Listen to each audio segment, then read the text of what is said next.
ketemu lagi pada materi pembelajaran matematika. Hari ini kita akan belajar tentang namanya materi utamanya namanya peluang. Materi utamanya namanya peluang. Submateri yang akan kita pelajari itu tentang kaidah pencacahan. Apa itu kaidah pencacahan? Nanti sebentar akan kita bahas lebih lanjut. Tapi sebelum kita mulai, mari kita berdoa dulu menurut agama dan keyakinan kita masing-masing. Semoga apa yang kita laksanakan hari ini ada manfaatnya. Berdoa mulai.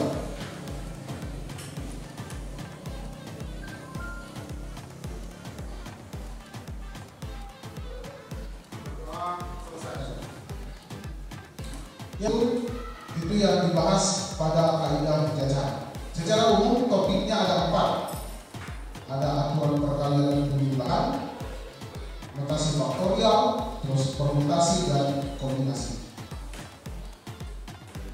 Nah, kira-kira kasus tentang kaidah pencacahan itu seperti ini. Misalkan kita pergi ke sekolah, terus untuk ke sekolah kita bisa jalan kaki, bisa pakai mobil, bisa numpang teman, bisa naik bentor dan seterusnya.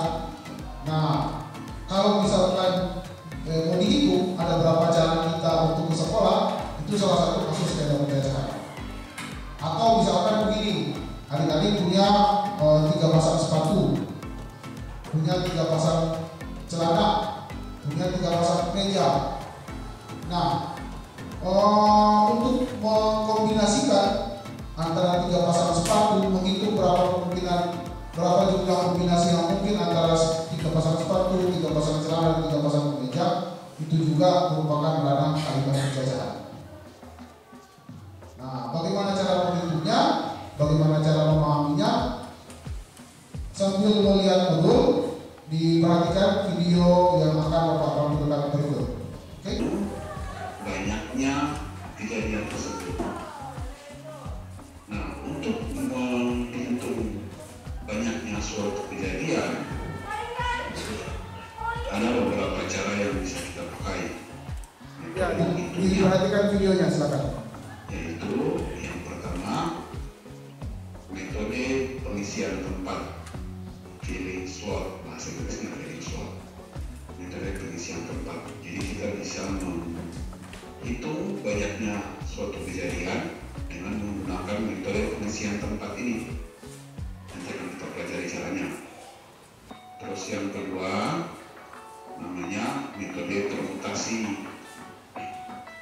Metode permutasi dan temannya metode permutasi, yaitu metode kombinasi. Nah, pada materi kaidah pencacahan ini kita akan belajar tentang bagaimana caranya menghitung banyaknya suatu kejadian dengan 3 metode ini, yaitu metode pengisian tempat, metode permutasi, dan metode kombinasi. Sekarang kita bahas satu persatu. Metode pengisian tempat. Kenapa sih namanya metode pengisian tempat? Karena biasanya metode ini menghasilkan kotak-kotak. Terus kotak-kotak itu diisi banyaknya kejadian jika sumber kejadian itu berhubungan atau tidak berhubungan. Atau lebih jelas sebentar kita bahas. Kalau ada 2 atau lebih kejadian yang tidak bisa terjadi sekaligus, jadi hanya bisa terjadi 1 kali, maka masing-masing kemungkinan kejadian itu dijumlahkan. Tapi kalau dia bisa terjadi lebih dari 1 kali sekaligus, maka kejadian tersebut kita kalikan. Itu mungkin sederhananya. Itu yang paling mudahnya. Oke, sekarang coba buka lembar kerja bersama kita, ada KPD-nya. Sebelum kita masuk ke berikut, silakan dilihat lembar KPD-nya. Yang ini, yang lembar kerja bersama kali ini. Di situ ada kegiatan. Di situ ada kegiatan. Jadi adik-adik sudah saya bagi sesuai dengan kelompoknya masing-masing. Masing-masing ada 4 kelompok. Nah, ada 2 topik di situ, ada 2 kegiatan. Kegiatan pertama ada 2 soal. Soal pertama, Andi dan Budi pergi menonton konser musik di suatu stadion yang mempunyai 8 pintu. Mereka masuk dari pintu yang sama tetapi keluar dari pintu yang berbeda. Banyaknya cara yang mereka dapat lakukan adalah berapa cara. Terus yang kedua, untuk pergi ke Manado, jalur yang ditempuh adalah sebagai berikut: Kota Wabagu, Amburang, Manado, Inobontong. Ini boleh dari Kota Wabagu ke Amburang dulu baru ke Manado. Boleh juga dari Kota Wabagu ke Inobontong dulu baru ke Manado. Ada kan ya? Yang sudah dibagi kemarin lewat WA Group. Nah, coba diskusikan di kelompoknya. Nanti saya kasih waktu, coba diskusikan di kelompoknya. Kalau bagaimana cara menjawab kejadian yang soal nomor 1 dan kejadian soal nomor 2. Nanti jawabannya ditulis aja di kertas, baru nanti akan saya minta masing-masing kelompok untuk mempresentasikannya. Salah satu orang saja untuk mempresentasikannya. Masing kelompok silakan untuk mempresentasikan. Ya, diketahui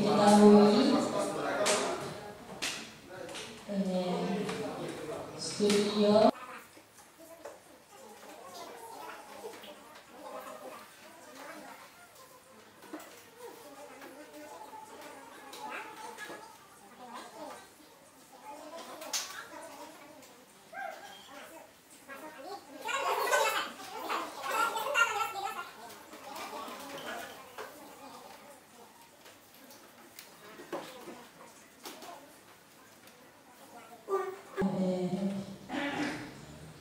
mempunyai 8 pintu yang dimasukkan di 1 pintu.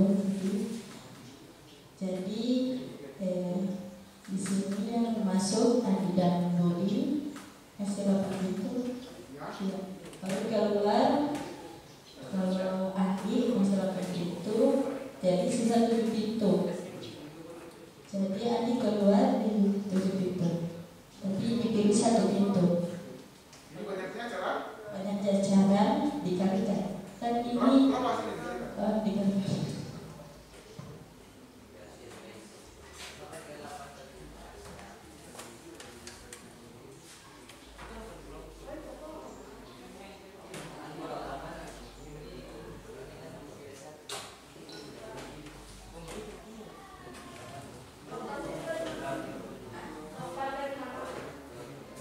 Sebentar tanggapannya. Biarkan dulu, biarkan.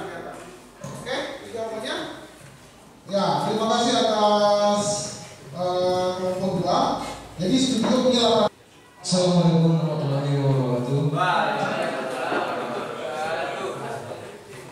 Ya teman-teman, saya dari perwakilan kelompok 4E3 ingin mempresentasikan hasil diskusi kami.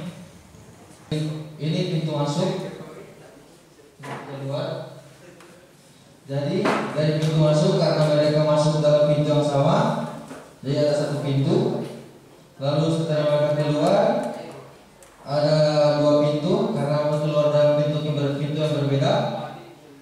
Karena di pintu masuk sudah ada 1, pintu keluar ada 2. Jadi di sini masih ada 6 pintu. Karena yang kami gunakan ini adalah berkalian.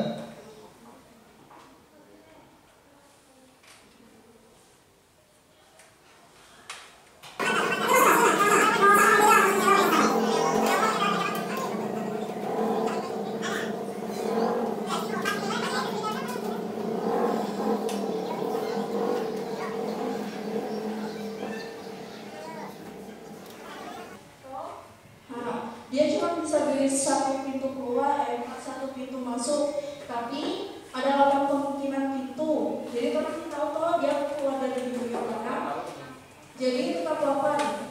Orang apa aja pintu pas ada 2 pintu pas masuk, baru itu pas keluar itu ada pilihan 8 pintu. Misalnya Andi keluar dari antara 8 pintu ini masih bisa, jadi itu jumlah masih 8. Sedangkan Budi kalau misalnya Andi coba beli 1 pintu keluar, berarti sisa 7. Jadi 8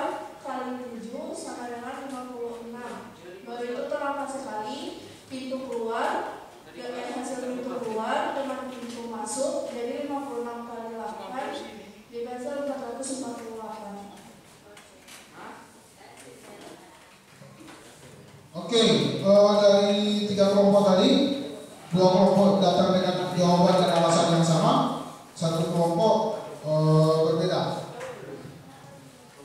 Ya,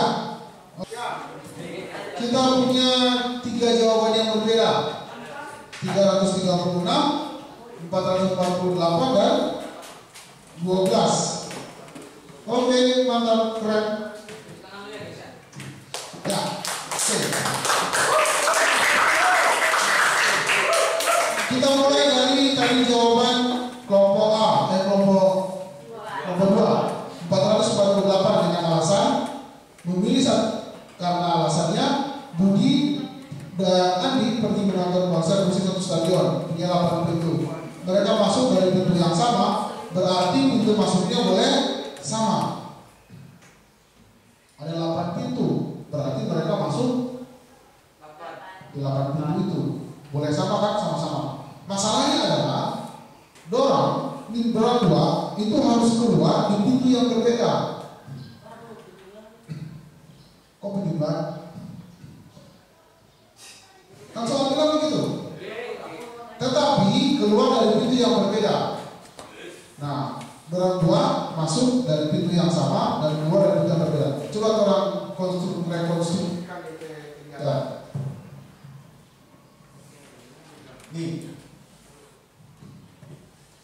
Ini ceritanya Andi masuk toh, Andi dengan Budi. Ada 8 pintu, orang 2 bisa masuk ke 8 yang pintu yang sama. Berarti ada berapa cara mereka berdua masuk?